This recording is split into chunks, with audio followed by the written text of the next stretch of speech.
Welcome is indisputable. I'm your host, Rashad Richey. Good to be with you. Let me warn everybody in advance. I was in California yesterday. I got on a plane at about 10:20 p.m. California time. I came to Atlanta and time traveled. I had no sleep. It was around 5:30 a.m. when I got to Atlanta, and I have been going ever since. I right now am functioning on coffee, lemon pepper hot wings, and my love for you. All right. Jayar Jackson, the big homie, will break down news of the day with me. Senior producer TYT and host of one of my new favorite shows, The Watch List. Top story of the day. Virginia damn Thomas. Ginni Thomas, the wife of the Supreme Court Justice Clarence Thomas, has now been revealed as a co-conspirator in the terrorist attack that took place last year, January 6th. Now, I told you when that foolishness came out about her being at the rally, but she left early due to the cold weather. I told you that was bull on day one. Now we have more evidence. Here it is. Ginni Thomas, the wife of Supreme Court Justice Clarence Thomas, texted Mark Meadows, then White House Chief of Staff to President Donald Trump, 29 times. There were 29 text messages exchanged between Meadows and Ginni Thomas in the weeks and days after the 2020 election. The messages are stunning in their content. They're part of more than 2,300 messages obtained by the House January 6th Select Committee investigating the attack on the Capitol. And I'd just like to get into some of the details here because this news is significant. These are text messages that have been obtained by the January 6th committee. Okay, now remember, they have been obtained by the January 6th committee. That is an investigative committee. Before I go to the next video, let me remind you that Clarence Thomas was the only Supreme Court justice to publicly argue that the high court should have granted former President Donald Trump's motion to block the National Archives from handing White House documents over to a congressional panel investigating the January 6th attack. The Supreme Court ultimately rejected Trump's request. Clarence Thomas was the only dissent. Clarence Thomas was the lone dissent in the Supreme Court's January order rejecting Trump's bid to withhold documents from the panel. Here's more video. Is an extraordinary pipeline between Ms. Thomas, who's a longtime conservative activist, and the chief of staff for the president of the United States. You have at one point, on November 10th, after news organizations had called the election for Joe Biden, for example, Ginni Thomas wrote to Mark Meadows, quote, "Help this great president stand firm, Mark. You are the leader with him, who is standing for America's constitutional governance at the precipice. The majority knows Biden and the left are attempting the greatest heist of our history." Then a few weeks later, on November 24th, Mark Meadows, serving as White House Chief of Staff, invoked God and his fate to describe the effort to overturn the election. Okay,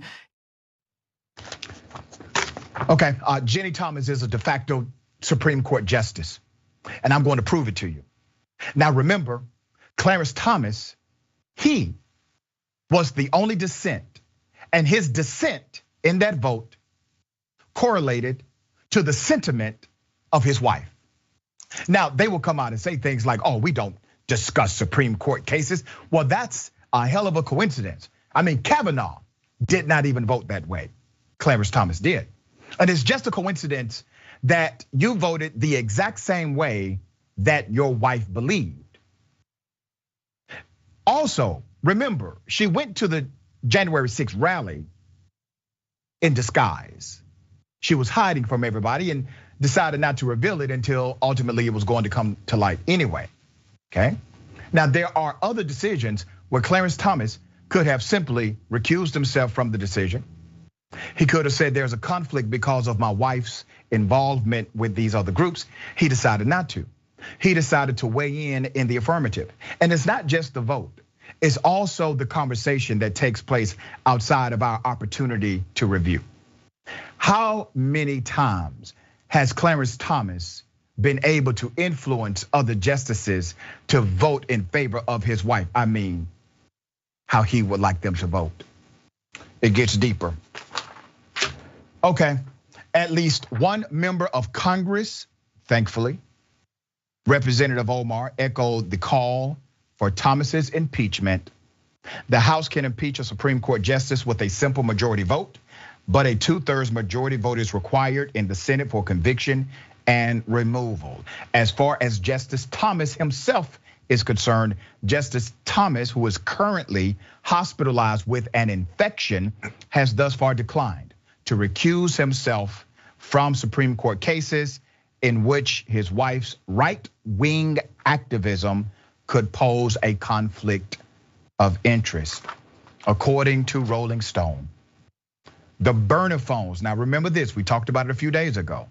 The burner phones that Meadows and others had were used to communicate with high-ranking members of Trump's inner circle, including his son Eric Trump, daughter-in-law and former campaign official Laura Trump, former White House Chief of Staff Mark Meadows, and former Trump surrogate Katrina Pearson.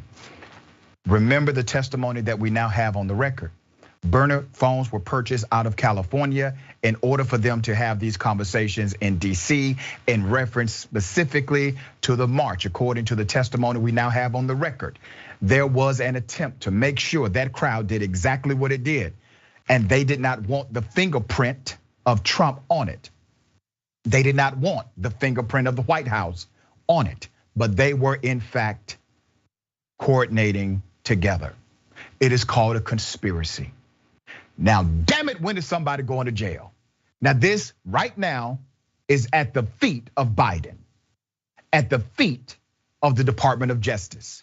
What will they do? Now, if people truly are not above the law in the United States of America, what will happen now? There's absolutely no real repercussion for a Supreme Court justice unless you impeach. That is it. You got it in Congress. The Senate would still have to do the supermajority thing for removal. All right, Jayar, thoughts here.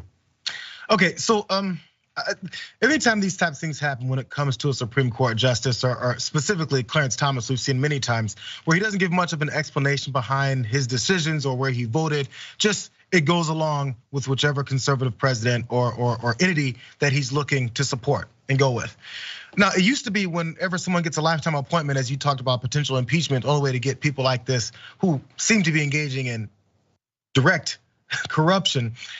The point of saying someone gets a lifetime appointment to the Supreme Court was supposed to be so that they're devoid of all this. They're above it. They're no longer influenced by political and partisan beliefs and leanings, because we have conservative justices and also liberal ones, as we always talk about.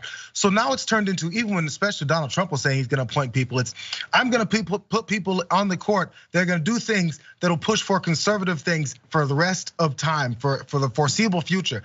That's not supposed to be the reason why we have lifetime appointments. It's not supposed to be so they can continue to stay with one partisan viewpoint. It's so they can be above it and actually look at actual cases. Now we're seeing how corruption is just the norm here, openly and blatantly. Now, if we're gonna allow this to be the norm, if they investigate this, the norm of the GOP to do these types of things, investigating looks like you're just investigating all of the Republican Party, and that's where they now stand.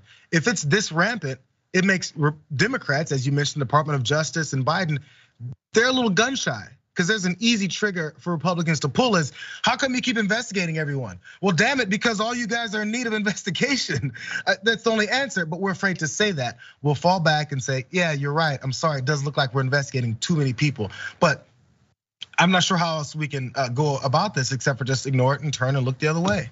Yeah, and I don't think they get it yet, Jayar. I don't think they realize that we are this close to not having a democracy anymore.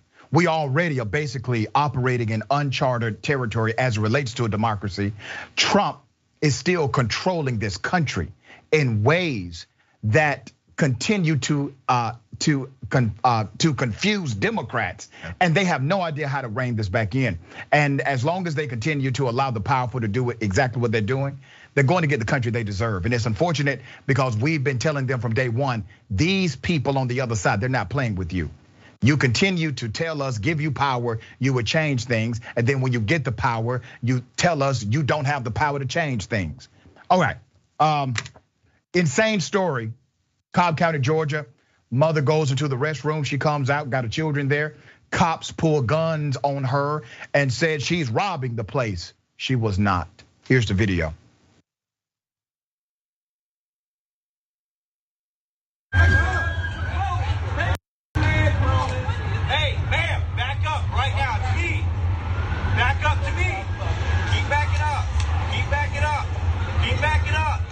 It's okay, keep backing up.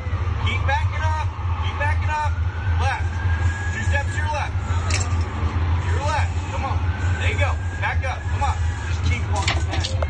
You're okay, back your kids. Keep walking back. Keep walking back. Keep walking. Come over there.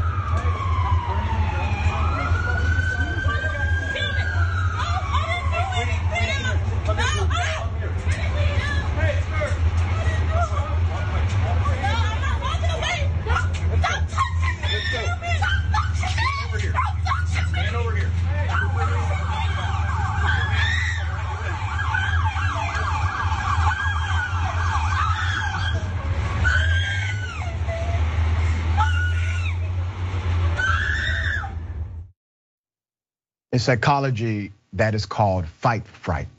She's terrified. Her children are around her. She simply went to use the restroom and she came out with guns drawn on her.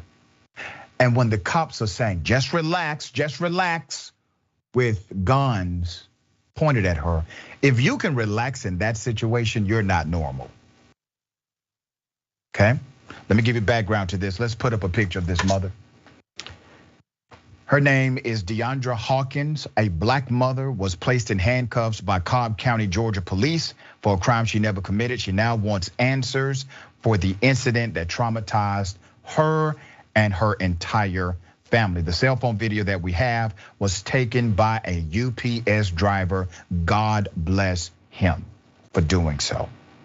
According to the police, they simply mistook her for an armed robbery suspect, is what they're saying on the record. Okay? Her son, who is autistic, was forced on the ground. And her daughter, who was pulled away by police when trying to help her mother, was placed in a patrol car. The family, they are upset at how they were handled. But here's the reality: the emotional scars will stay with that family likely forever. Okay, here's some background. It was supposed to be a normal day for Deandra and her kids after running errands and doing laundry. But things took a turn when the family stopped at the racetrack on Windy Hill Road to use the restroom. 5 minutes later, the police pulled up with their guns out and told me to get out of the car, Hawkins said.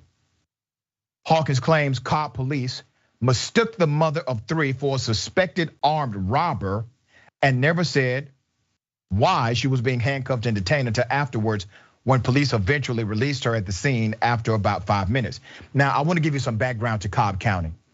COBB, Cobb County is so notorious, has such a reputation for targeting black people that Cobb County's nickname is COBB, count on being busted and caught out being black. There's a story of a commissioner named Miss Cupid, an African-American female who was in law school.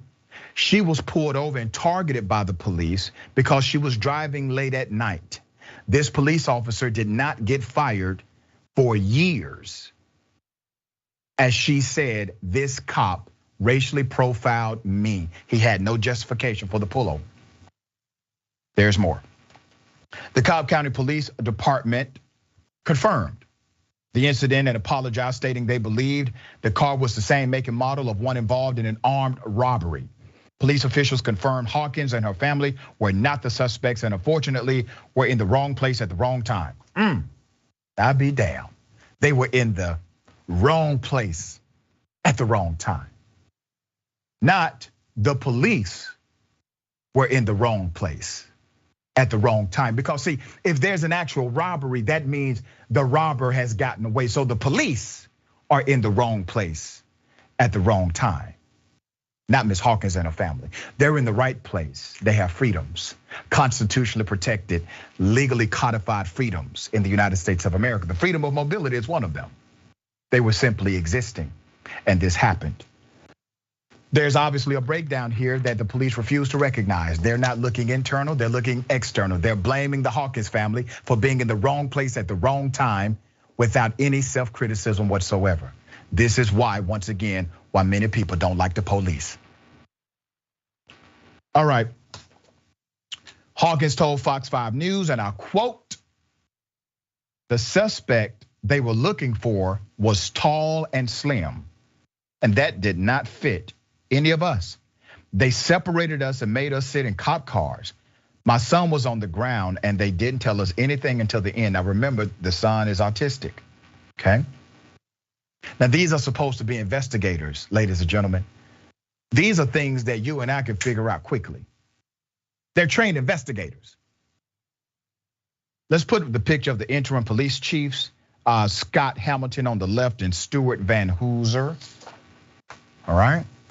The department said the case remains an active and open investigation. Hawkins was afraid, in particular, because of her 18-year-old autistic son, how he might react. Thankfully, he is still alive. Thankfully, he's alive, okay?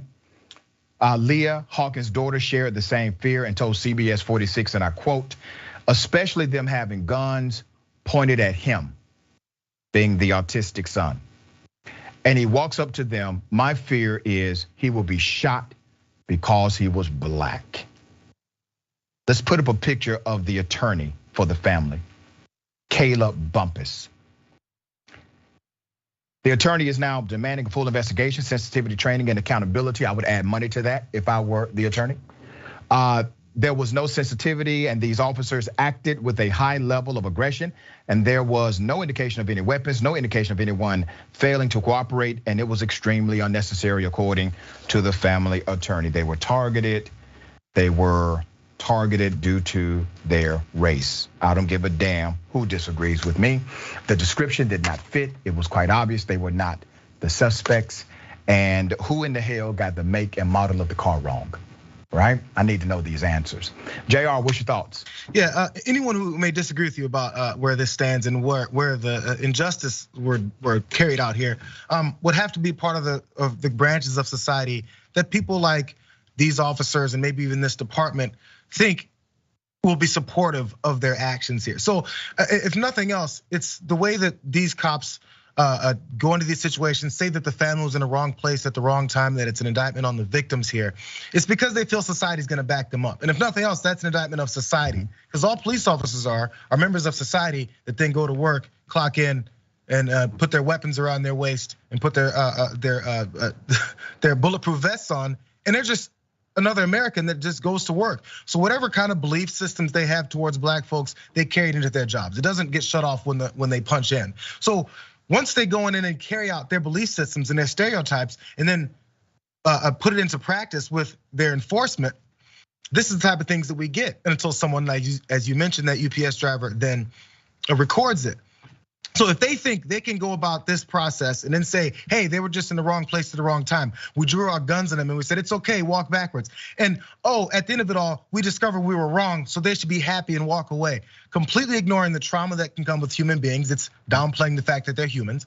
That there's no confirmation of the true suspect. As you're talking about, they were supposed to be tall and slim, and this woman apparently is neither one of those. So if that's the case, why is it they can feel so emboldened to say, hey, it was just a mistake, you guys, see you later? It's because they don't think there's gonna be any accountability because there hasn't been in the past. They're just confirming what all of us have always been saying, that then other pundits will say, you guys are overreacting, why are you always saying it's about race? Because there's this stereotype that all black folks look alike.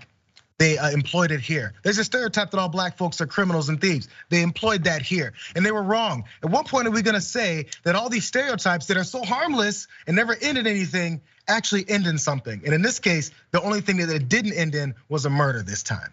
That's right, and it could have, it definitely could have. And let me say this to those who would be critical of my assessment and conclusion. Why don't we see this happening to white families pulling up at a racetrack? You know how many stories I've reported on of things like this happening to black families, to black couples simply existing, going to a grocery store, going to a gas station? Why is it not happening with white families the same way? Okay. All right, I told you this was going to happen. The extreme racism being launched at Judge Ketanji Brown Jackson. Here's what Mitch McConnell said in defending his no vote for the Supreme Court nominee. The Judiciary Committee has completed its hearing for Judge Ketanji Brown Jackson. I enjoyed meeting the nominee. I went into the Senate's process with an open mind.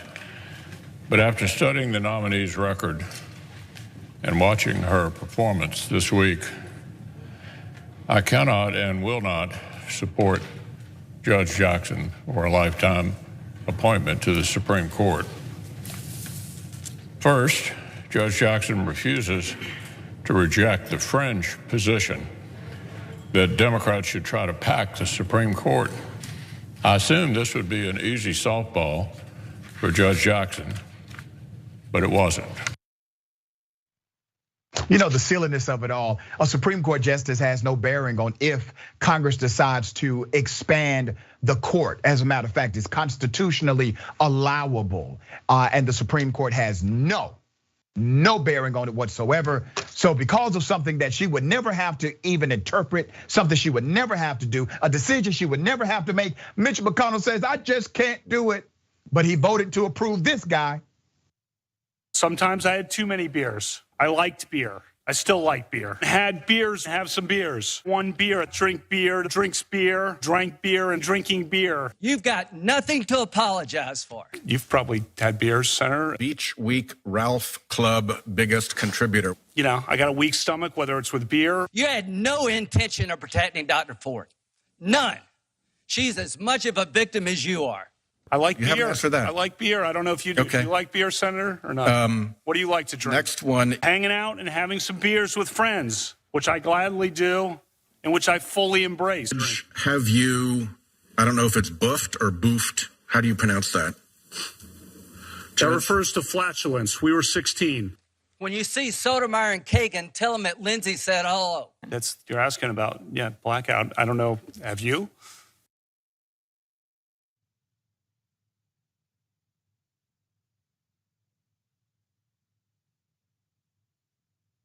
You see what I'm talking about? That guy got approved by those same senators who have said, oh, we cannot approve Judge Jackson because she has no opinion on something she's not supposed to have an opinion on during a nomination hearing for the US Supreme Court. Well, Ted Cruz had a more profound reason for not liking her. Here it is. So I'll tell you a couple of interesting just moments from meeting in my office. Number one, when she was there, I offered her and everyone there some Cuban coffee. As a Cuban American, I sometimes, when people come to my office, we make Cuban coffee. And she turned down the Cuban coffee, which I got to say, anyone that turns down coffee, I'm highly suspect of. Yeah. I enjoyed the Cuban coffee.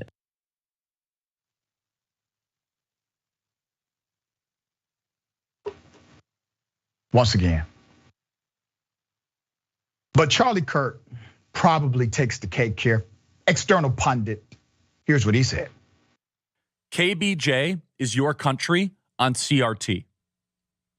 KBJ, Ketanji Brown Jackson, is an embodiment of the tyranny that we currently live under. She's an ideological, unintelligent, yet confident fanatic.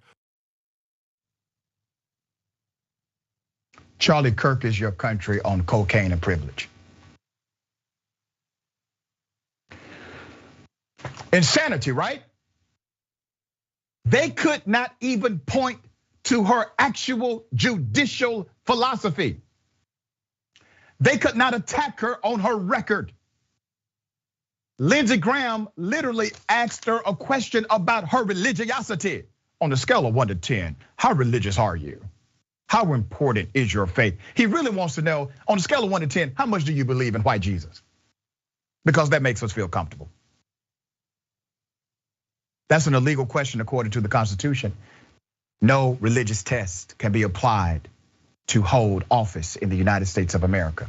He was in violation of the Constitution. Judge Jackson reminded him of that because when she's approved, she will interpret the Constitution. That is the job of a Supreme Court justice. Nothing they have attacked her on deals with that. Fascinating. Jayar, thoughts? Well, at this point, their job after they went through these few days of ranting and raving and getting themselves on Fox News to talk about and make themselves a spectacle so that they can maybe raise their political name for maybe the presidency or maybe even just to win in 22.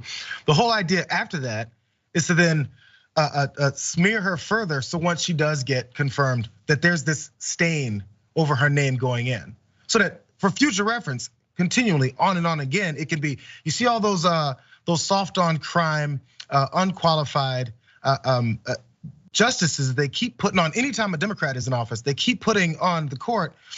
They just never really pan out, and they're always the worst of the worst. No matter what the reality is, you can never actually talk about the reality because then people might start thinking, wow, it's weird how they had this opposition to these justices for absolutely no reason outside of it's just not their pick. Well, it's not your pick. There's people who didn't like the picks that you guys put on. Should the narrative then become, hey, you guys, you know what? Every time a Republican president puts a justice on the Supreme Court, they end up being part of an insurrection, a plan. Maybe their wife is a quote activist who decided to be a part of exchanging text messages with a former chief of staff to a president that said he's looking to overturn the election no matter what the reality is. Looks like they keep putting corrupt justices on the Supreme Court. Is that something we could say? Actually, it is something we could say, but we don't say that. This is where the difference becomes. It's a narrative versus reality. And they're just good at the narrative no matter what the reality is. And they were primed for this, especially when it comes to people like Charlie Kirk and Tucker Carlson. They're primed for this as soon as Biden said, yeah, I'm gonna nominate a black woman to the court. Yep. They were mostly frustrated by that because they said, oh, you've tied my hands. Now I have to be racist. Very well said. All right, we got more on the other side. Is indisputable. Stick and stay.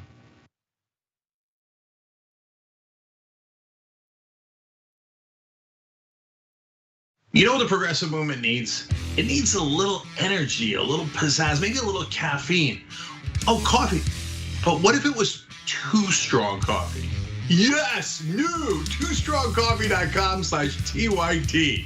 Look, this helps progressive causes. It's also organic and fair trade, so you've got peace of mind that it was done right, and it happens to taste great. So check it out right now at toostrongcoffee.com/TYT. 300 million is a pretty good number, Well, that's the size of the US population. You know what our next target is? The size of the entire world. We just crossed 5 billion views on YouTube. I mean, imagine 10 years ago thinking one day. We looked at you like, are you nuts? Young Turks has just passed another milestone. 20 billion views. Damn. All right, lots of comments. You guys are the best. I'm gonna read a few comments from our members. Mr. Methuselah says on YouTube, super chat, thanks for all the important work you do for TYT for the movement. Do you know who had the first super chat when I got back from vacation? You won't be surprised to find out. Rob Shively. What do you know? Rob says, rejoice for Dragon Daddy has returned. This question sent to us by Izzy Sanchez Jr. Is it me or is Meghan McCain talking as fast as Ben Shapiro? Is that the way the right tries to look smart and intellectual? Well, yes. Michael Nathan writes it on Twitter.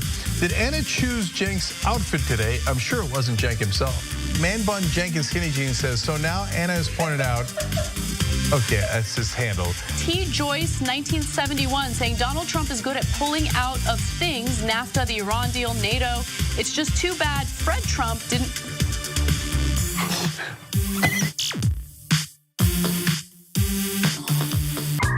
All right, let me do a little quick plug here. It's not even a plug, I'm bragging, okay? I'm bragging, watch me. We have a channel on YouTube, a whole channel devoted just to the Young Turks. It's badass, right? Wow, man. I can see the void. You guys are rock stars. Unbelievable. Senator Sanders, welcome to Rebel Headquarters. Man, you guys are amazing. We gave you what you wanted. Okay. Speaking of shirts. I have a surprise. You reached a lot of people. You are the Young Turks. And we have spread that progressive message wide and far. Let's keep it going.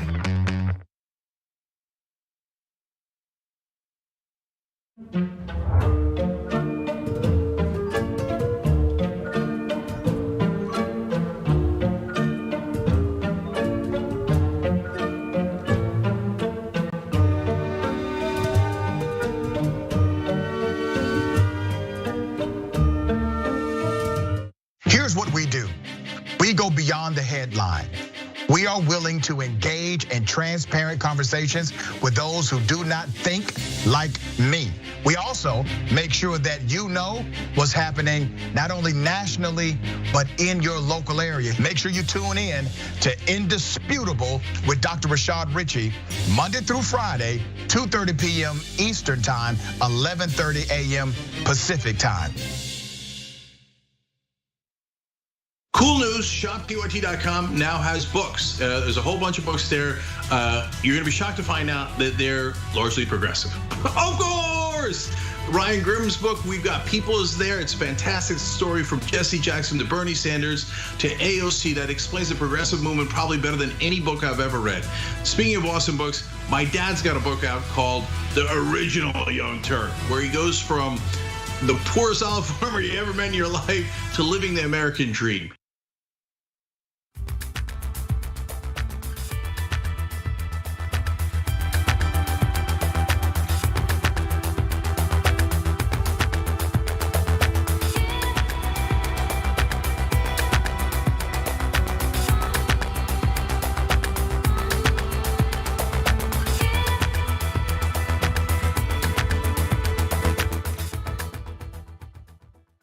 Welcome back. We got a lot of show left. Let me read some of these comments. Before I get to the comments, let me remind everybody, as a matter of fact, let the big homie JR remind everybody about the watch list.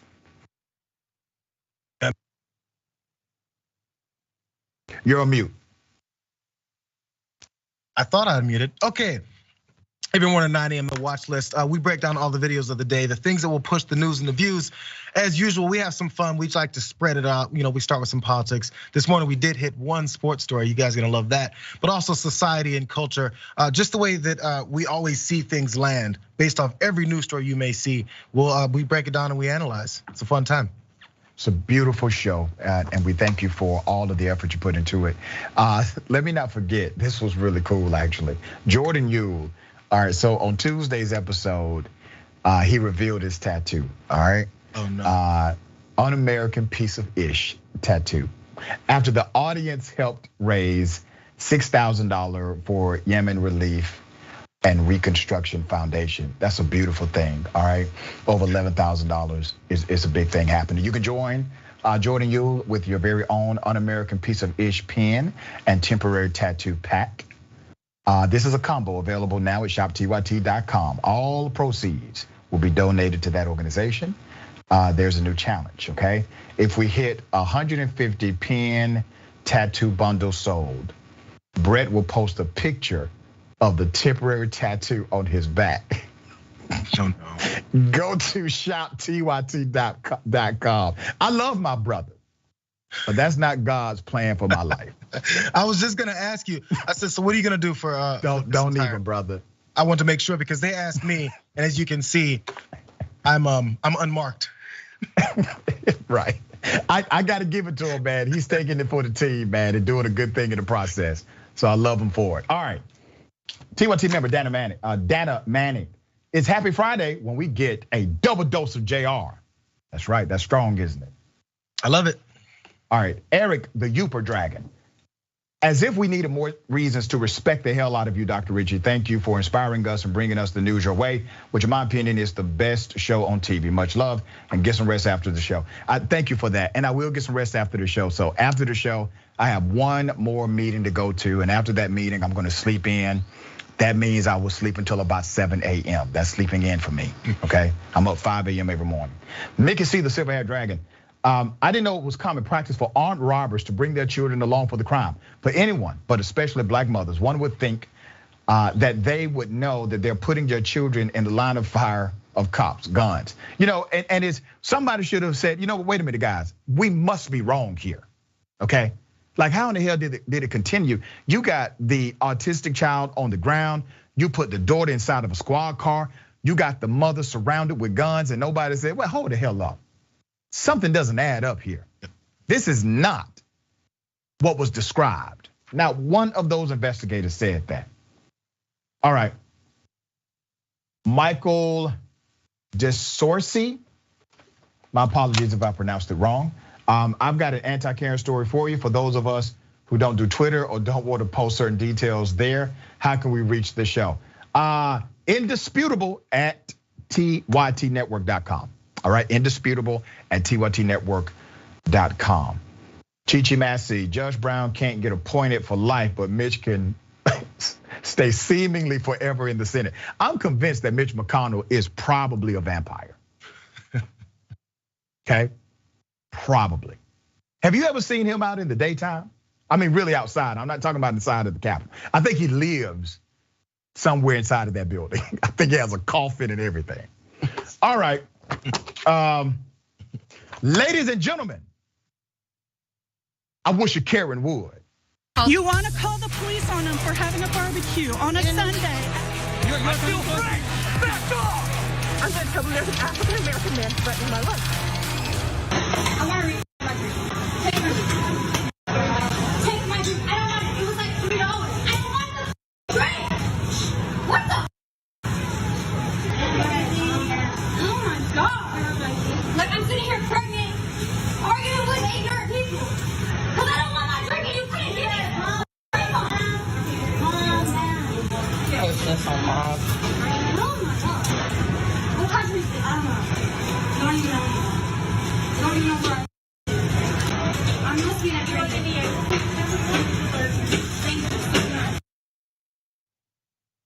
That young Karen engaging in significant Karenicity was at a Panda Express, okay? Now at Indisputable, we provide a mirror for reflection, yes, but also for correction. Those who work in the industry of fast food, food services, etc., they do not deserve to be talked to that way. It does not matter what it is. If there's a mistake with your order, if you would like a refund, if maybe they charge you for something you do not want. There's a way to be respectful. But here's what happens. When you believe that you are better than other people, when you believe individuals around you are less than, that's how you respond. Now, I'm sure this person would say in a conversation later, oh, I respect everybody. I respect everybody. And I was just upset at that person.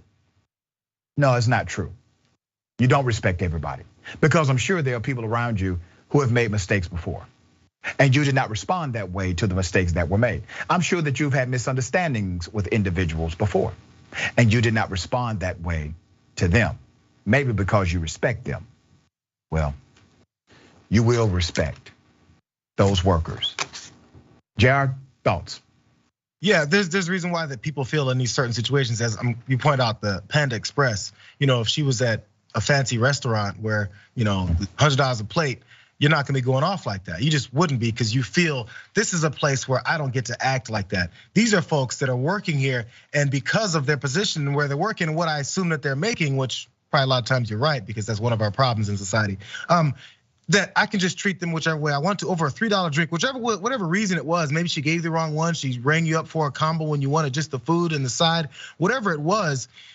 If you think beyond one step and think this could actually be resolved without me going off like this, then you find yourself in a much more calm situation. There's times when I get frustrated just because, if I'm handing someone actual bills over the counter at something like this, and I toss them or drop them rather than hand it to their hand, I'm like, oh, I'm sorry. Because maybe I overlooked a situation at the moment. I reached back and talked to my kid, so I dropped the money. What's wrong with just saying, oh, my bad? You can mistreat people, and after you do something about it. It can always be resolved, but instead, she goes off, I got a kid, I'm pregnant here with, Whatever the reason is, maybe you had a bad moment, because I know some people are starting to push back on the Karen talks. But you know what? We push back because you can actually handle these things differently, even if you have your bad moment. Right. Well said. All right. Another incident, banking while black.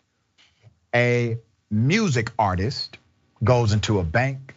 Not only do they take her check, they then lock the doors, call the police. She ends up getting her check back. Let's put up a picture. She goes by Baby Storm on Twitter. Her name is Janice Mofus. Let's go to the first video. So tell me why I literally never experienced what I just experienced. I'm not the kind of person to come on here crying. If you need to call my father, if you need to call whoever, you can make the call. It's not an issue. No, the department who is doing the check, they're supposed to do it. If it's not in our power, so we cannot call anybody. We call. So you guys don't verify. You guys can't cash the check, and I'm at the bank. If the department tells me no, we cannot, and the department tells us no, so we cannot. Okay, so is that the reason why she was able to confiscate my check? No, she need to keep the check for further investigation to see where it came from. Okay, well she just told me that she does not confiscate checks. She didn't but tell that. She just said that. I said, do you confiscate the checks of everyone who comes in here? She said no. I said, so why did you confiscate mine? Yeah, because the back office need to investigate more on that check. Okay, but if that's the case, then why don't you confiscate the checks of everyone else who comes in here? You don't want to cash the check because it's a $30,000 check, and I'm black, and you're telling me you can't verify it. Also, delete the recording, please, because you're not allowed. You're in the bank and you're not allowed to record things. I'm not deleting any recording unless you're going to come take my phone and delete it for me. I'm not deleting anything because you don't want to be held accountable. You know that I can sue you for racial profiling, right? I'm not a child. You don't have a right to confiscate my money. Okay, so I'm telling you, why don't you call the person who sent me the check, my father? She has to leave the branch now.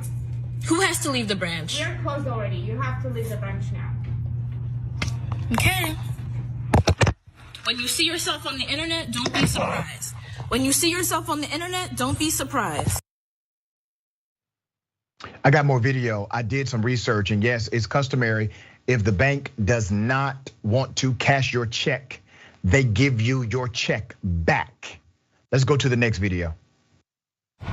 So tell me why I literally never experienced what I just experienced. I'm not the kind of person to come on here crying, but Citibank, because my dad sent me a check to pay off my rent for the next year, and that's it. And I go into Citibank to cash the check so I could pay my rent. And they confiscate my check and refuse to give it back. And they say, hey, we can't cash this. I said, why can't you cash it? They're like, we can't verify the check. I said, okay, so do you want to call my dad? He sent me the check from New York. If you want, I can, he can give you his bank routing number. She's like, no, we can't verify this check. I can't cash this check, and I'm confiscating the check. I said, why are you confiscating my check? If you're not gonna cash my check, okay, then let me go to somewhere else that can cash my check, right? And then I said, do you confiscate everyone's checks who comes in here that you can't verify? She's like, no. I said, okay, so then why are you confiscating mine? So damn sad. This was at a Citibank in LA. Let's put up a picture of Baby Storm again. 22 years of age, alternative artist, goes by the name Baby Storm. Her father had written and mailed a check to her for $30,000 to cover a year's worth of rent. Stand up father, stand up child, cashing the check as instructed by her father, and they violated the rules. The bank violated the rules. Here's the next video.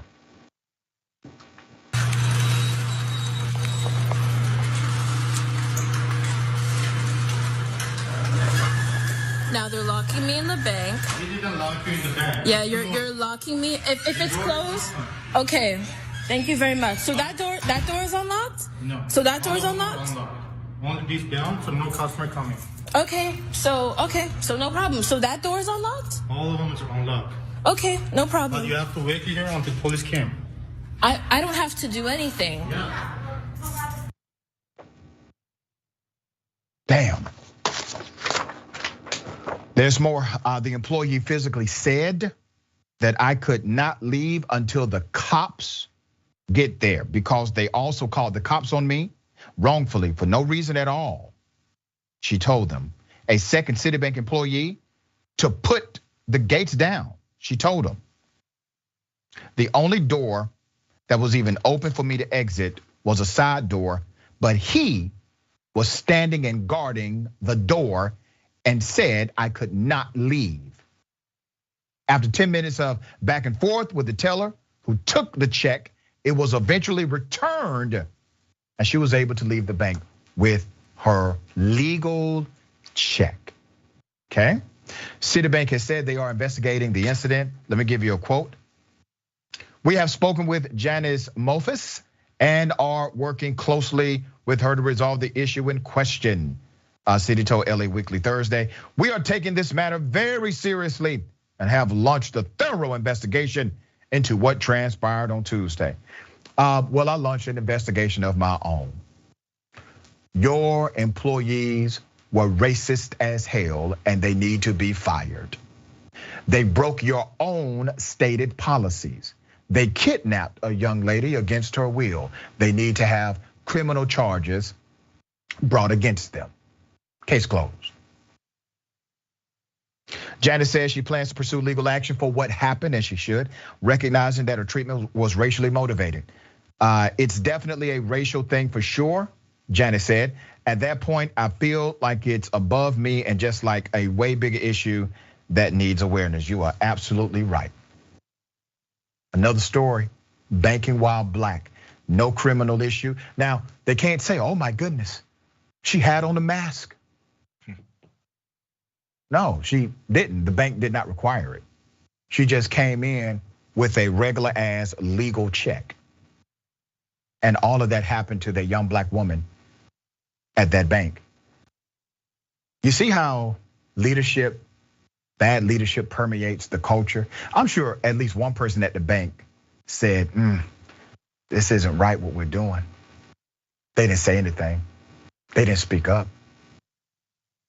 Everyone who watches this segment, I want this to be a reminder to you that you have the power of one. Make people like that feel uncomfortable. I'm talking about the people that profiled her.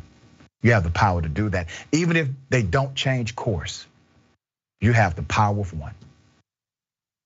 All right, Jayar, thoughts here.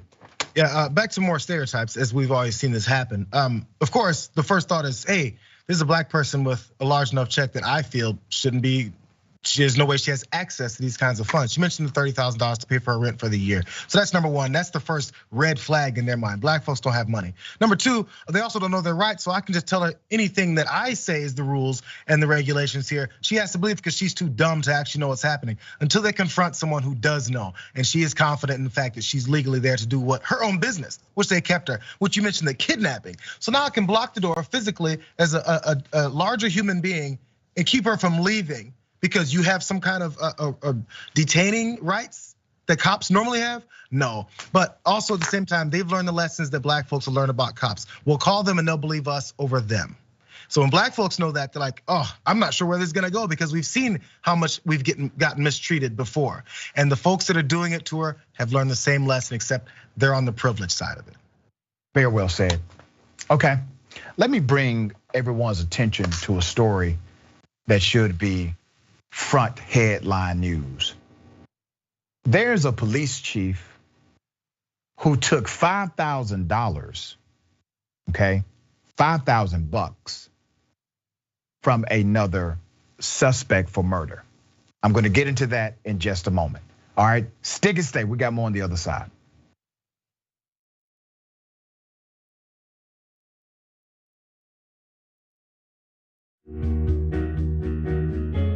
Our audience has given us everything, so we couldn't be more connected. When we first started, people would start giving us directions and say, okay, the mics are too large, move them, turn them into lav mics. I mean, they were incredible. And then one guy walked in and gave us a really expensive switcher and said, you guys need this, and walked out.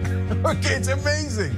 They helped us build a studio. They did a $2 million funding campaign for us. And so they really are us. We do this show together to the point where some of our hosts are even former listeners.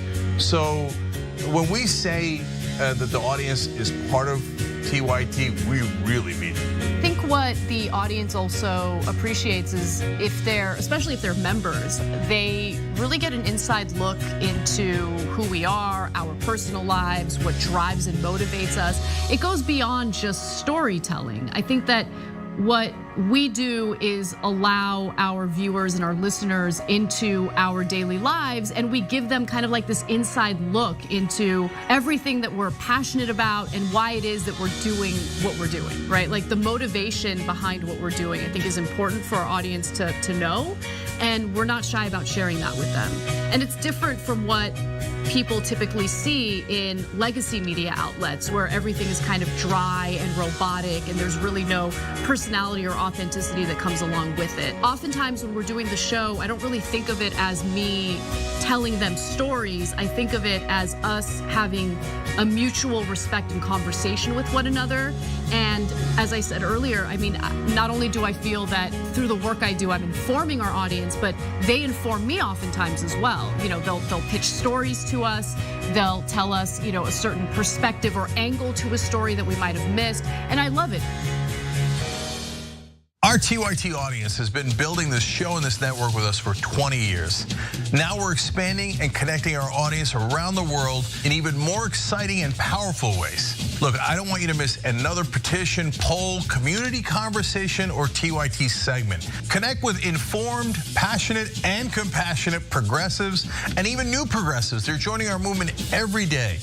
This is going to be amazing when we work together. So our community members are learning together, they're building lifelong relationships, and even politically organizing together. Here's what Power Slave Wolf has to say as they begin interacting with our community after making TYT their #1 trusted news source. Quote, I've been a TYT viewer since the Obama years and have since found them to be a far more trustworthy news source than most TV news outlets. Away from viewing TYT, I'm a musician, electric bass guitar, sim racer, satire enthusiast, and rollerblader, the latter being my main means of intense exercise. TYT, my local news, none of the stations in my area are Sinclair owned as far as I know, and comedy style news shows are my trusted news sources. The former and the latter both having something in common in that both have something that TV news sorely lacks, a very low tolerance for BS. So sign up for free at tyt.com/community. We're making it easier to connect, stay informed, and even take action.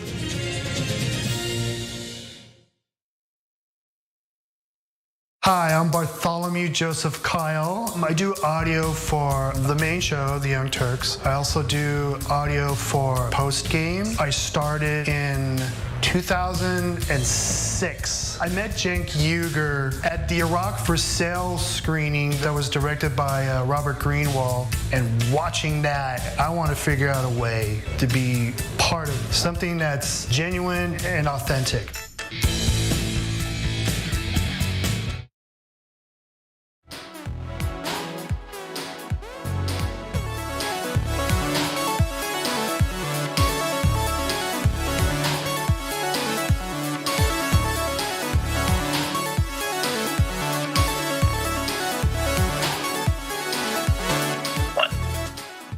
Welcome back. We got a lot of show left. Let me read a couple of comments. Chi Massey says, oh, hail to the no. If they took my $30,000 check and locked me in the bank, I've had that place set up like my bedroom until they got my money. I know that's right. Masturbator says, black people spend over $2 trillion legal dollars per year. All of us are not broke. All right. Hell of a story here. Murder suspect gives money to the chief of police after the murder. I be damned. South Carolina police chief got a loan from Alex Murdaugh. The police chief is Greg Alexander. Now, this was 1 month after a double homicide connected to the Murdaugh family. Let's put up a picture of Mr. Murdaugh, okay? Just over a month after his wife and son were murdered, this South Carolina attorney, Alex Murdaugh, the man at the center of the Murdaugh murders, wrote a $5,000 check to a local law enforcement officer who has acknowledged his extensive ties to the powerful family. Let's put up a picture of the chief. Okay. He's chief of Yemassee, South Carolina. His name is Greg Alexander. He wants you to give him more power. He's now running for sheriff of the county. Let's put up a picture of the check. That's called your smoking gun. That check was received after the double homicide. The attorney Murdaugh paid a $5,000 check to the chief of police after the double homicide that he's connected to as a person of interest. The check appears to have been dated on March 9th, 2021, but the man who received it, the police chief, Greg Alexander, confirmed to the news outlet Fitz News that it was cut on July 9th, 2021. That was just 4.5 weeks after a gruesome double homicide took place in Marcel, the Murdaugh family's hunting property located just 5 miles north of Hampton. Alex Murdaugh is officially a person of interest, according to the report, in connection with this bloody crime, which claimed the lives of his son, Paul Murdaugh, and his wife, 52-year-old Maggie Murdaugh. In fact, recent reports indicate that there is physical evidence linking Murdaugh directly to the shootings, which were exclusively reported by Fitz News. In addition to the double homicide inquiry, attorney Murdaugh is at the heart of multiple other state and federal investigations related to alleged financial crimes perpetrated by him and a growing network of co-conspirators. As of this writing, he is facing dozens of charges related to the alleged fleecing of nearly $9 million from his former clients. Let's put up his picture again. Now that's a thug, okay?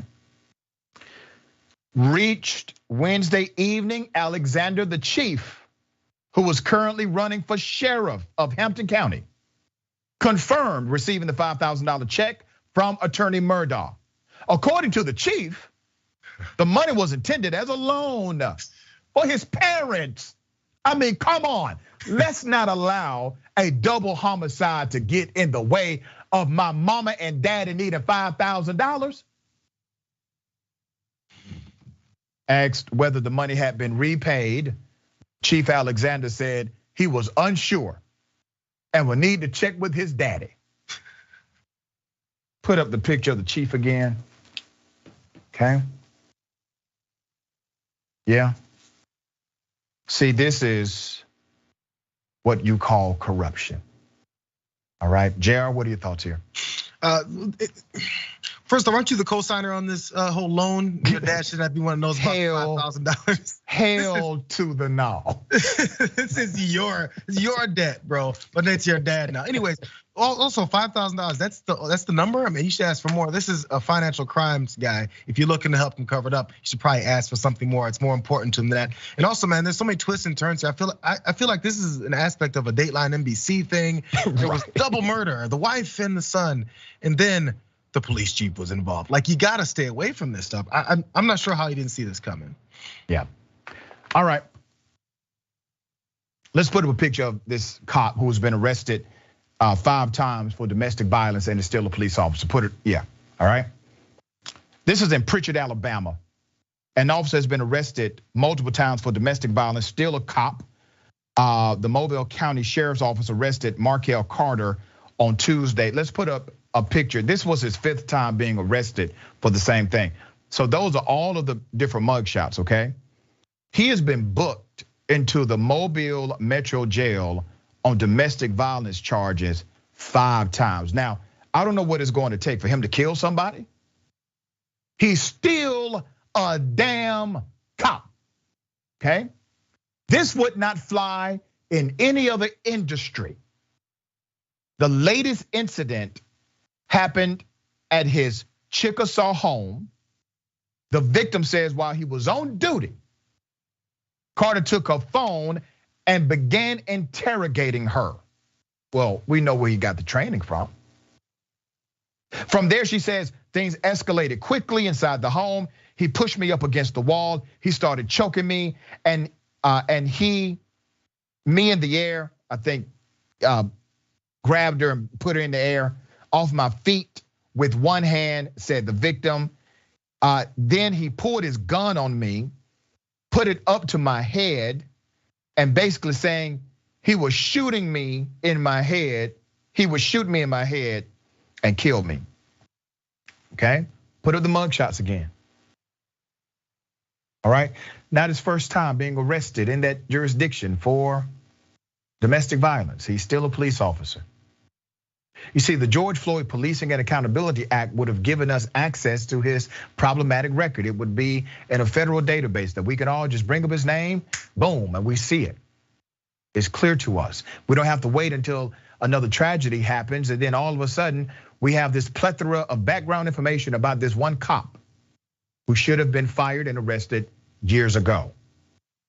Records show 3 other women accused him of being violent. One stated he viciously beat her in 2019. The victims or complainants in the previous cases either failed to show up for court or came to court and recanted their allegations. And unfortunately, that happens all too often in domestic cases, said Captain Paul Birch. Now, let me explain something about the law.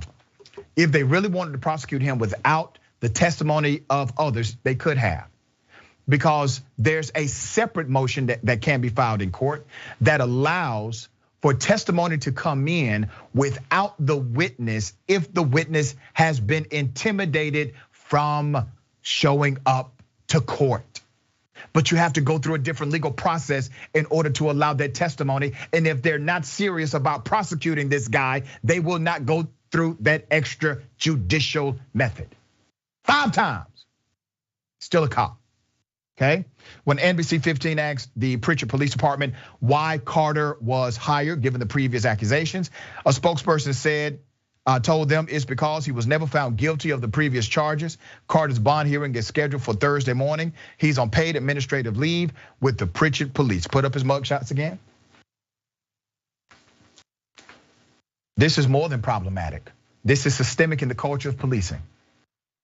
It's fascinating what you're looking at right now. Is a culture that says blue first. Not the law, not justice, not people, but blue. Jayar, thoughts here? Yeah, it's weird because I guess being a cop and a politician, only 2 jobs where you can blatantly outright not do your job and then expect to keep it. Politicians, representatives, legislators are supposed to represent the people that voted for them. Many times they don't do that, and they'll blatantly, give a middle finger to those folks, and then the only time they get fired or resigned or run out of office is when there's some kind of scandal.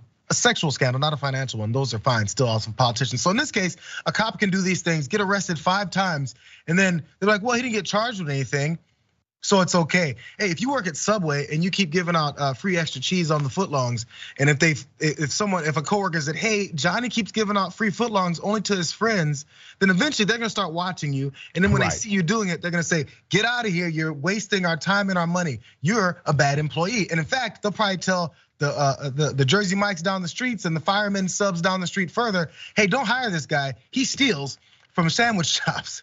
But police officers can assault people multiple times, get arrested, go back to work the next day with their gun on their hip yet again. Yep, all he has proven is that he knows how to beat charges inside of the system he works in. That's all he has proven. And no, there is no rule that says he must be convicted in order to be removed or fired. There is no rule that says that they can fire him based on the information available. They do not have to wait on adjudication. All right.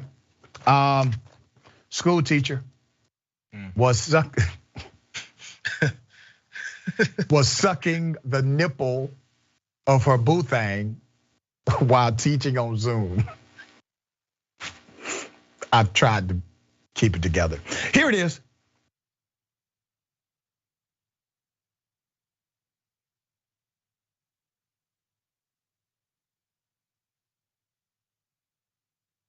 You know, let me tell you what did it for me. It was the little shimmy she did afterwards. Go back to that for me, if you would. I don't know if y'all caught it.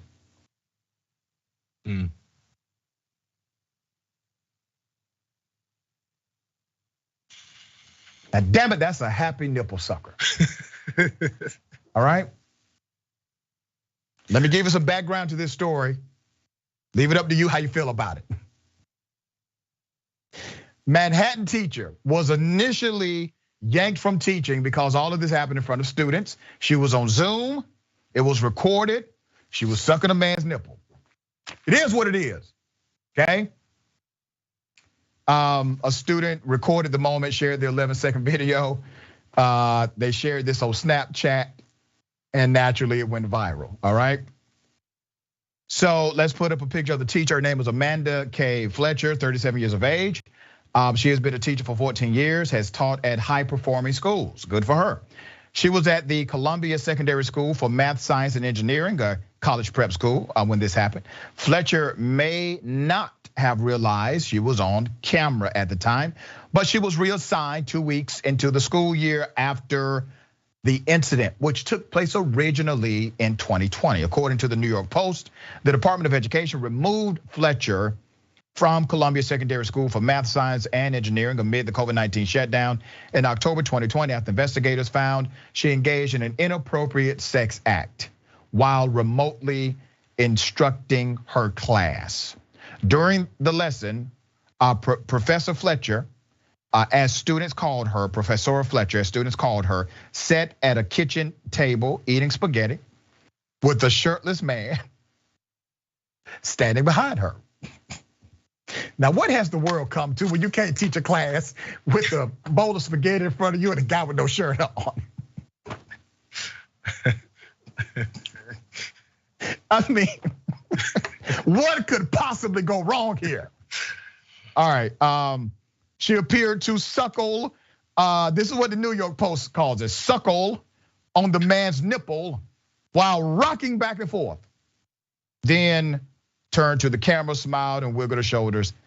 The Special Commissioner of Investigation for Schools, City Schools, reported one mom did complain to the administration about Fletcher returning. The principal, let's put up a picture of the principal. Her name is Nightingale.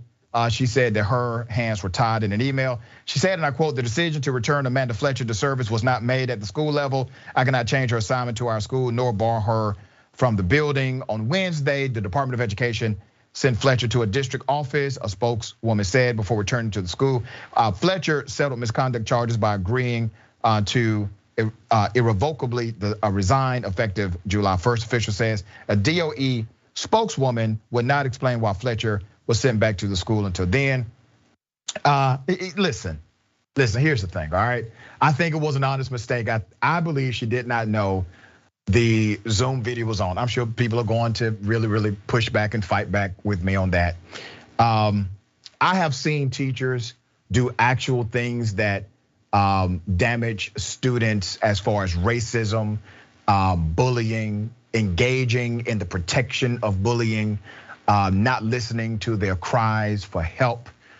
So those are some of the things we highlight on the spectrum as the most serious, right?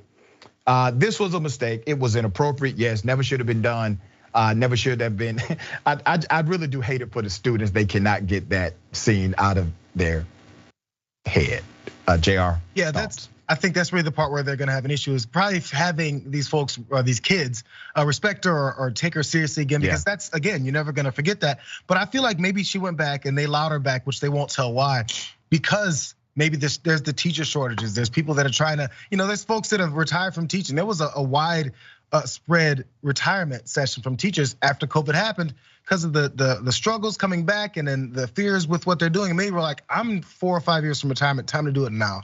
So there's probably still a shortage and they're willing to have her back again, but they need to at least give her an assessment, figure out what she was thinking, how she feels, and if she's able to do this again. But I'm with you 100% on that. There definitely needs to be a reentry assessment. There needs to be a probationary period. And let's see if she can engage in wiser conduct in the future. All right, always a pleasure, brother. Thank you so much, man. How can people follow you? Good to see you. How can people follow you? Check out all of your great work.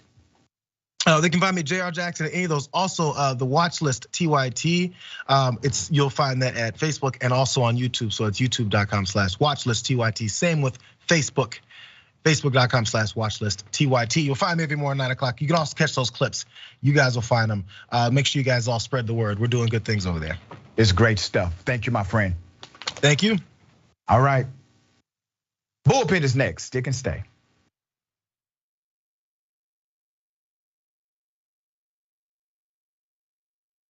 Cenk Uygur is not here today, which means that I will be able to talk during the show. We'll see. We'll see. Poor Cenk, under the bus. My God, if Jesus came back, how much would the Republicans hate him? So now you have to give away all of your possessions to the poor. Steve King would be like, oh, Weezy. Everyone should be lucky enough to have a John Iadarola in their life. You confused everyone? Okay, sorry, I thought it was pretty clear. Take a break now. You can turn me to Dr. Manhattan as long as I get what Dr. Manhattan's packing, okay? The liberal mom says, Mark Thompson, have you ever thought about doing one of those tapes that soothe people to sleep? Like Mark Thompson reads the phone book. I'd buy it. If you'll buy it, I'll do it. Emilio D'Amelio writes in, John, you are so thick. I love you. That's what he wrote. Pork Chop Express writes in and says John Iadarola needs a new jacket. Whoa. Those 24-inch pythons are about to burst out of his sleeve. Gun, baby. You know, the two people here said that their moms were both in love with you over Beauty and the Beast. Mm-hmm. That's an improvement. I usually get grandmothers. Charlie Turk. No, wait a minute, don't you dare. Chemical castration when we return from the break. I hope that, who they choose for the White House isn't just a borderline Klansman. That's all we gotta hope. That's it, we will settle it. She's cute. I didn't say that about Laura Ingraham. Scandal at TYT. Did Anna comment on my tan yet? No, she hasn't. You're a good bosser. But Anna did say that I come in here today with a fresh mind. That's all I'm about. I'm about a fresh mind. I can't with you right now. Okay? She just can't. She can't, but nonetheless, we have to for another 3 hours. I'm back, baby. Let's rip in the Republicans. You don't miss the live show. That's great. Tell people, if you're a member, you get the whole live show whenever you want, because this stuff doesn't go into any of the clips.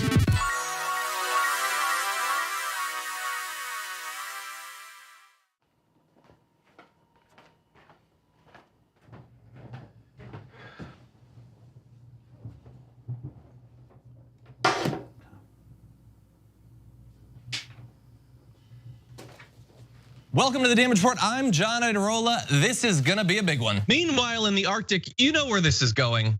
You watch the Damage Report, the Arctic's on fire. Obviously, why would we be talking about the Arctic except to tell you that it's melting once again? The Republicans aren't that interested in it. I wonder why. Lift out of poverty up to 3.7 million people, including an estimated 1.3 million children.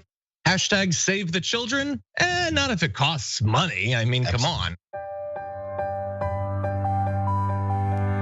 What's happening? I'm Dr. Rashad Richey, host of Indisputable with Dr. Rashad Richey. Here's the bottom line. I play no games about policy, period. Too many people's lives are at stake. So here's what I do. I challenge conservative ideology that hinders the growth of this country. I make sure we place our facts in proper context, and I have no problem debating anyone on a position that I have. Progressives have the ideas to change the world, but when you really look at it, progressives have always changed this world for the better. I want you to tune into my new show, Indisputable with Dr. Rashad Richey, right here on the TYT Network, 2:30 p.m. Eastern Time, 11:30 a.m. Pacific Time. I'll see you there.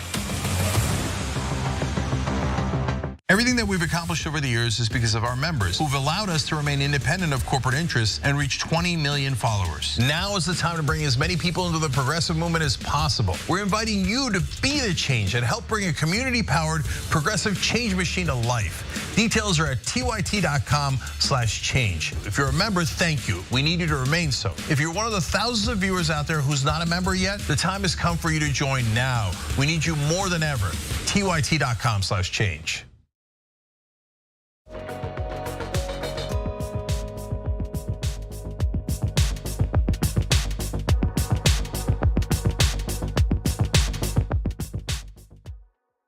Ladies and gentlemen, welcome to the bullpen.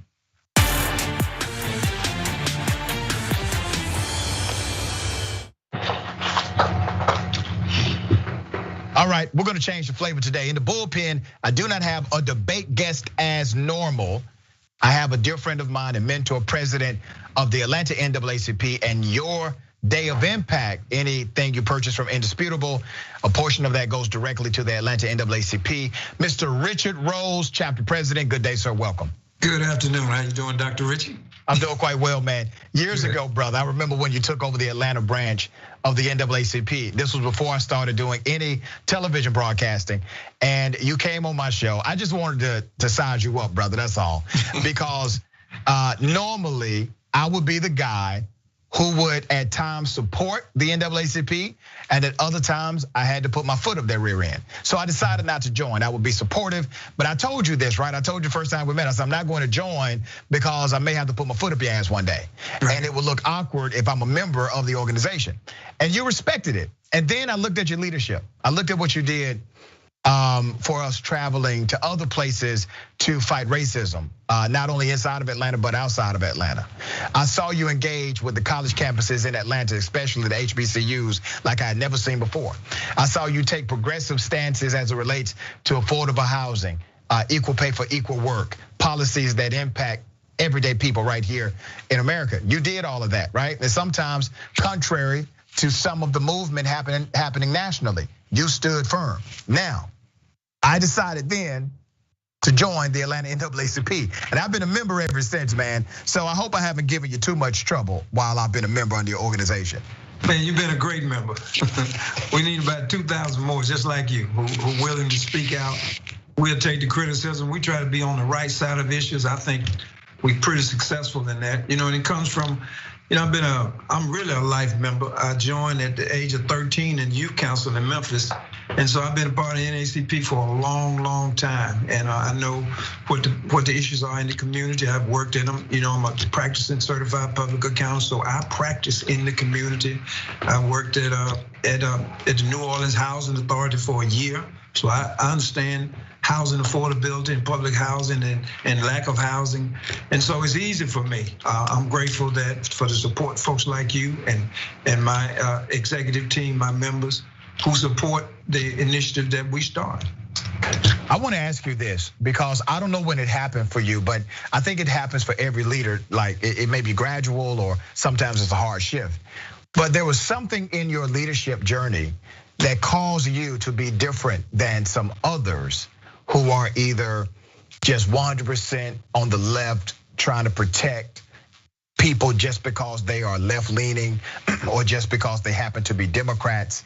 You decided to be so issues-based that at times, based on issues, it put you at odds with Democrats. And some of these Democrats you probably wanted to like or wanted to be connected to because of their leadership and status in the community.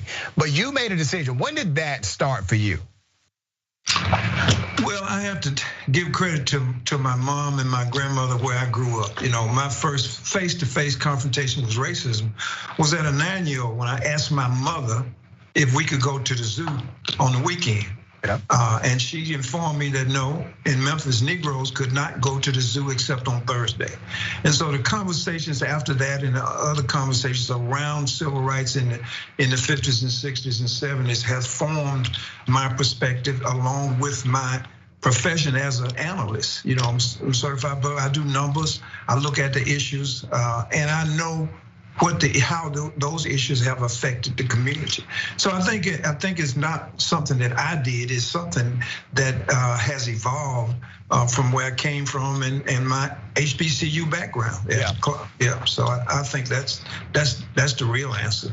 I think it's very important for the viewers to understand how pivotal you were to making sure Georgia had a massive turnout in the midterm elections, in the presidential cycle, excuse me. And you have worked with a coalition, right? A coalition of individuals, a coalition of groups. Right. Because without that coalition, you don't get John Ossoff as a US Senator. Right. Without that coalition, you don't get Reverend Dr. Raphael Warnock as a US Senator. Tell those who are watching, because you got a lot of people who watch Indisputable, they want to get involved, and they are organizers at heart. They may lack some of the experiential knowledge that you have. Tell us the secret sauce for the massive outreach and get out the vote activity you all were able to lead in Georgia. Well, to me, it was a no-brainer. You know, I'm a student of the movement. I watched Dr. King put together various coalitions.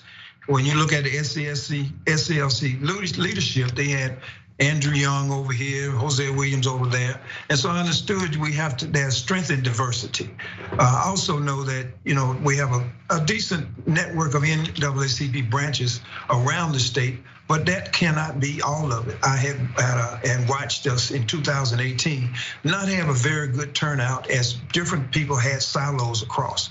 And so I knew that in order for us to be more effective, we had to get all of the people who were working in the field together, not working over each other, but working collectively, collaboratively together. And so we did that with the Prince Hall Masons, the Divine Nine, the People's Agenda, Georgia Stand Up, New Georgia Project, Black Vote Matters. And so we talked to each other. We talked about all the things that needs to be done to get this turnout. And I think it was effective. And we will become more effective as time goes on. We've learned this in strategy that while there are some candidates who will still think, okay, we just need to get people out to vote. Well, that's not it. You have to tell them why they're voting. You have to connect the policy to their life and make it plain, make it substantive, make it connect. How were you all able to utilize policy to excite voters to vote in their self-interest? Well, we focus on those policies, and we have a chart that says, hey, this is the police chief is appointed by the mayor, and so you have to vote for the mayor. The district attorney, you vote for that. You vote for the judges. You vote for the Congress people. You vote for the legislature. And this chart spells out some factor or some element of their life and who directly affects that part of their life. And so we had to get that out to the public. And when we looked at, say for example, the senators, the runoff on January 5th, we talked about the things that the Senate would vote on that affected their lives: health care, housing, COVID relief, jobs, environment, and we put that to the voters, and it was effective in bringing people to the polls. You have to make it real. All politics is local, and that means not only is it local, but it's personal. Is that one of the keys that maybe Democrats are missing sometimes, or progressives, is that we tend to nationalize a movement, but we can make the local argument just as well, and probably the local argument is more impactful? What are your thoughts on that? I think absolutely the local argument is more impactful. And sometimes the Democrats talk beyond people, they talk above people instead of talking to them about what affects them. I think that's a mistake. And that's a mistake that we're not gonna make. Only the grassroots activists we are united in that, in talking directly to the voter about the things that affects that voter and his or her family. Years ago, when Michelle Nunn was running for US Senate, remember that? Yeah. Michelle Nunn was running for US Senate, daughter of Senator Nunn, very popular still in the state of Georgia and really nationally. She was running for the US Senate. All of the Democrats were behind her. I did not really know her platform. I didn't know what she really believed in. I know she hung out in some conservative circles, some Democratic circles. I was just really confused. But I got an email. It was leaked to me from her campaign. And the email was a strategy document. And the strategy document had their strategy for various demographics in the state. There was a strategy for the Jewish community. There was a strategy for white women between a certain age demographic. There was a strategy for white males. There was a strategy, and there was also strategy for black folk. Now, the strategy for all of the groups except black people involved policy. Every strategy was, here's what we're gonna tell them we'll do. Here's how we're gonna vote on this. Here's how we're going to make the policy argument. It was all policy for those groups. And then when it got to black people in Georgia, there was zero policy.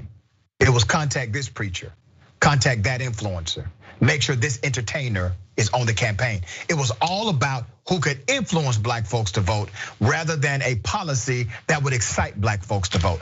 And I exposed it on my show, contrary to many Democrats who wanted me to keep it secret. I was saying, no way the hell I'm keeping this secret, okay?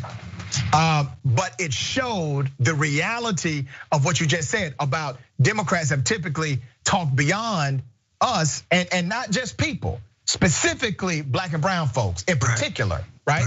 Because they assume, okay, if we get your behind to the polls, you just gonna vote for us, we don't have to give you anything. Well, that's why people are not excited about typical Democrats anymore. Correct, absolutely, and it's a shame because there is much to talk about. People have needs, and it's really, when you study Maslow's theory of a hierarchy. For most black people, we at the lower levels. We just want food, we want shelter, we want housing, we want healthcare, we want the basics in life.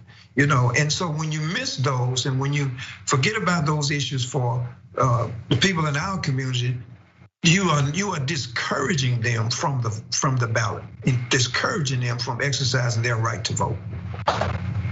Yeah, very well said. I'm thankful for your continued leadership. Obviously, you all to get out the vote coming up is going to be tough, and you know why? Because this administration, they're not exciting a lot of black people. They're not exciting people on the left at all. I know the NAACP is non-partisan, but you are issues based. Right. You now have to say, here are the issues that are still important on the ballot. How do you plan to start pulling that off moving forward into this midterm cycle? So one of the things we've done, we partnered with the Georgia Coalition for People's Agenda and commission a survey of voters to really understand. We focus on those low propensity voters, people who don't go often, and ask them what are their concerns? Why don't they vote? What will make them interested in the vote? We are pouring over that data now. We kind of stopped to do this election, but we will fashion our get out the vote efforts using this study that the Howard University Political Science Department did for us, and we will approach it there. We hope it's going to make a difference. We believe it can. We believe it must for our community.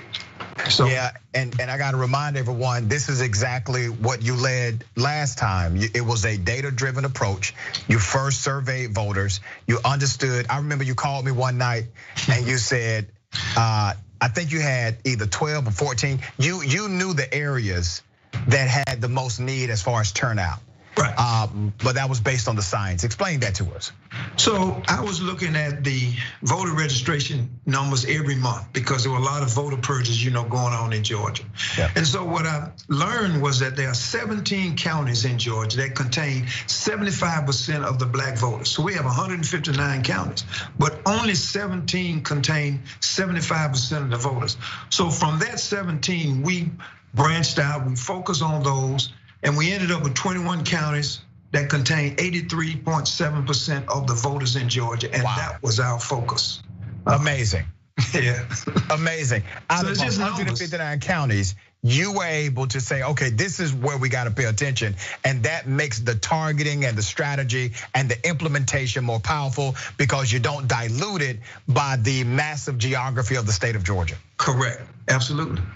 And so it's all about numbers. We do our best to to serve the community, focusing on the issues of the NAACP, voting rights, equal justice, economic opportunity, education, health, housing, and environment.